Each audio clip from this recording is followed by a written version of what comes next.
In today's episode on the DiveSAGA channel, I'm sharing with you my complete workflow and settings on how we shoot these episodes on Insta360 cameras.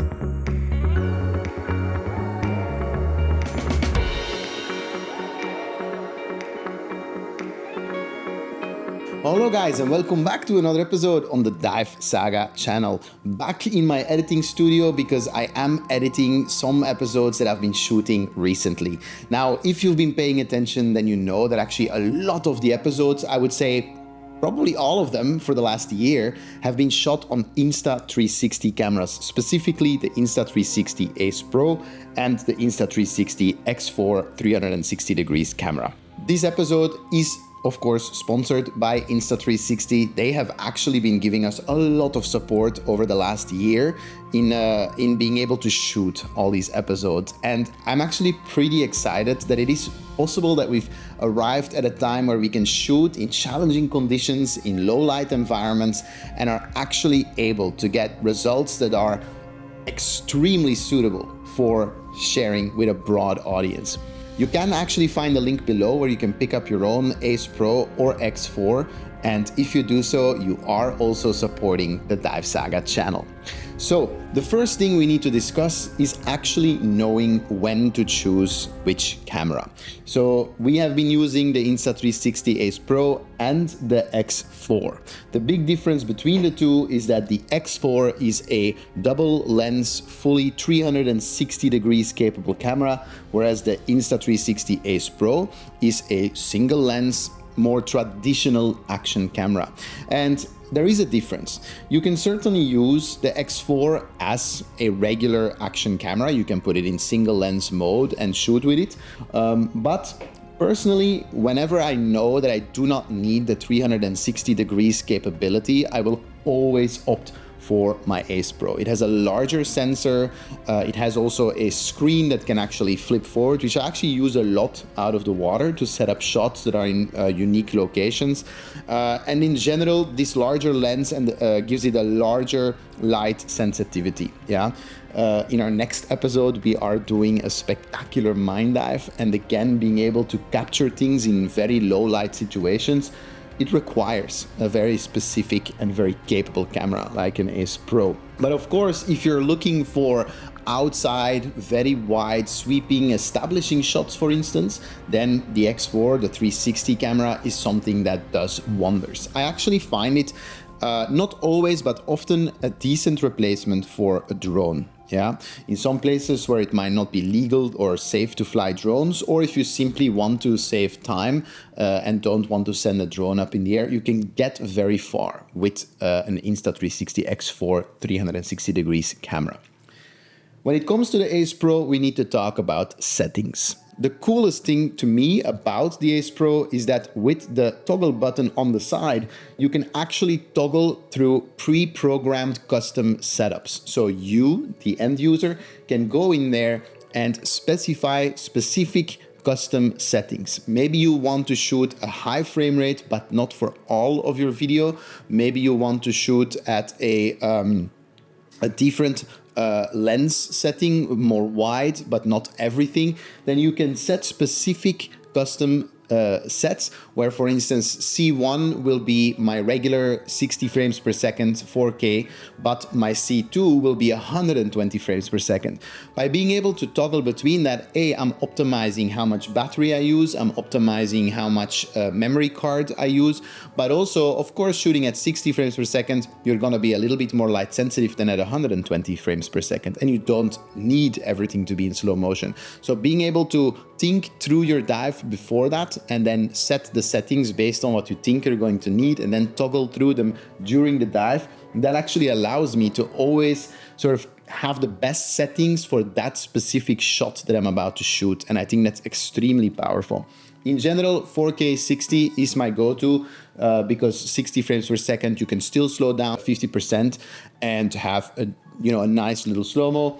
But Always shooting at 120 is devastating, to be honest, for memory space, for instance. Yeah, I love to keep my lens settings at linear. Yeah, which means I do not necessarily like the really wide angle footage. Sometimes I'll use it though, again, baked into my different presets, but to give it that most sort of television look, yeah, having something that is really nice, you know, not too warped, is usually what works best. But for instance, for some of our wreck dives or mine dives, I have to go a little wider, and then I will toggle to the setting with maybe one of the wider lens settings.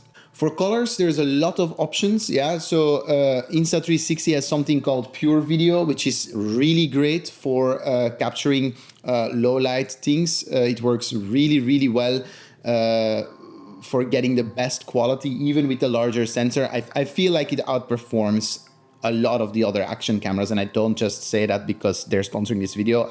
That is actually why I use these cameras. But me personally, I will usually shoot just on the natural color setting, and then I will go in after and tweak a little bit. That's because, again, we shoot in quite extreme environments and extreme situations. And so there is no amount of heavy lifting that an algorithm or an AI can do to color correct it the way that I want it for these longer episodes. So for me, the natural color settings give the best results.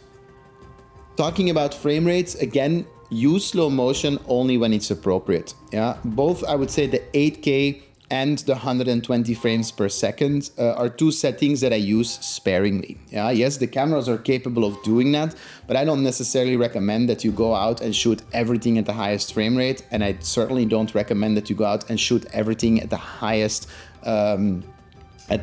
resolution. Again, you do want to save a bit of battery life, you do want to save a bit of memory card space. So for me, 60 frames per second, and then only jump to 120 when needed. I usually also shoot no more than 4K.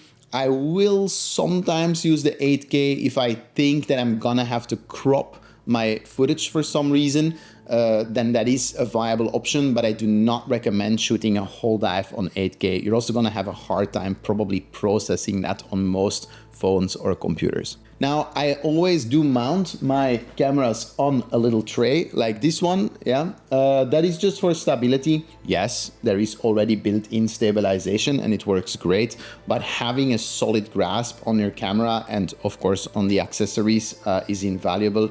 So I never ever shoot an episode without the cameras mounted on a tray. On that tray, I'm then also able to mount lights. Yes, the Insta360 Ace Pro is by far the most light sensitive camera on the market. But of course, depending on what type of shooting you do, having a direct light source that you can direct at your subject is always going to have a dramatic impact on your footage. So I recommend, and this is what I do, to have two 5000 lumens video lights, not spotlights, but video lights, of course, with a wider beam. Have those on your tray. I suggest picking some up where you can actually toggle the strength of the light, because you do not always need to shoot at 5000 lumens at your subject. Or maybe you can have one at 5000 and one that is roughly half that strength so that you get a little bit of contrast in your subject. But absolutely, besides investing in cameras, investing in some video lights is going to have probably one of the more bigger impacts on your results. Now, for our episodes, just having lights, video lights on the trays is not necessarily enough. So this is probably the least applicable tip that I have for you. But if you really want to shoot a bit more complex things in complex situations, if you're qualified to do so, is to have other external lighting sources. So for a lot of our episodes, we actually have a team sometimes of people who will go and place lights. You know, episode where we are diving in Felicitas Mine in Germany, we have as much as 100,000 lumens spread out through the mine at various places just to get that high quality footage. Yeah, so cameras do need light to be able to function. I understand that this is maybe a less obvious thing for you to do, but maybe you do have a dive buddy and maybe they do have a video light, and maybe you can make a little plan of where to position them and see if you can play with the placement of those lights. When it comes to the X4, as I mentioned earlier, I often use it as sort of a replacement for a drone. That doesn't mean that there is no drone footage at all, but I do like to have the X4 mounted on a 3-meter pole. It's basically a very, very, very long selfie stick. I don't use it as a selfie stick, I use it as a boom pole. Now, I do recognize that it takes something to be the guy who is swinging a 3-meter, 10-foot boom pole in a public place, but in some places it just really works, like on the bow of a boat, for instance, or sometimes when I do not have crew available in that moment to shoot myself, like in our episode in the marble mine in Année, I simply carry the boom pole next to my cylinder on my back behind me, and I can then manipulate the boom pole to get these nice sweeping establishing shots. I think that adds a lot of production value, makes it look a little bigger than it all actually is in terms of how much crew we have available, and it is something that you can also easily do. When I'm not using the X4 on the boom pole, I will usually simply mount it on the camera tray as well. I would say for the darker environments, like in our case, mine dives, cave dives, or even wreck dives, you're definitely pushing it to its limit, because these lenses, there's 2 of them, they're a little smaller, so they're not as light sensitive. And of course, there's a lot of stitching that needs to happen to make that 360-degree camera angle possible.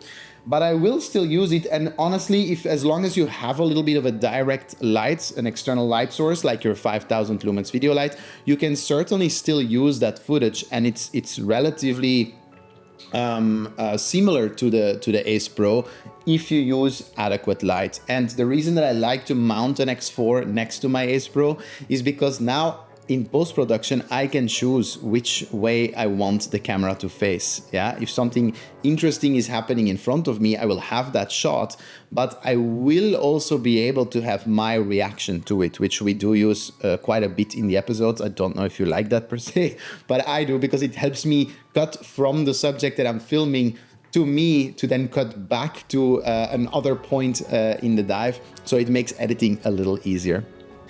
And then the very last step, of course, in shooting these episodes is the edit. Yeah, none of this is ever one single continuous shot.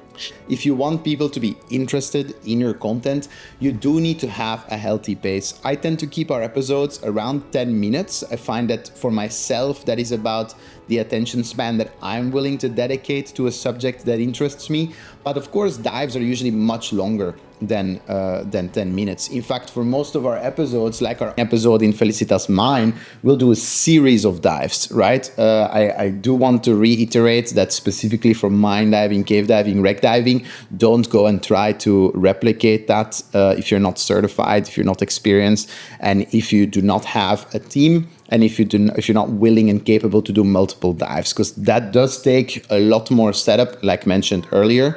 And of course, it needs to be stitched together with some kind of narrative. There is some color correction being done. I also use some websites where I can get royalty-free music that I can under under it. And then probably your last step is you need to find a place to display your work. I think a lot of you probably go out shooting. If you get through the editing phase, which can be the most laborious phase, I find, then having it somewhere for people to be able to enjoy it, yeah, and where you can also promote it a little bit, like YouTube, for instance, but it could also be your Instagram page or really any other social media where you think people could have access to your content. Make sure that it can live there, and make sure that you make people aware of it. Yeah, you can start very, very easy, very slow. Just pick up an action camera. It could be an Insta360 Ace Pro or an X4. You could even use the link below in the description, and then you get a nice discount while you pick one up for yourself. And by all means, if you get results, put them in the link in the comments below. Put a link yeah, I'm happy to check them out and give you further feedback as well. And I also want to explicitly thank Insta360 for making this episode possible. You guys should definitely subscribe to the DiveSAGA channel if you haven't already. You can also pick up some merch. I'll put some links below as well. That helps the channel, of course, as well. Thank you so much for watching, and I'll see you next time.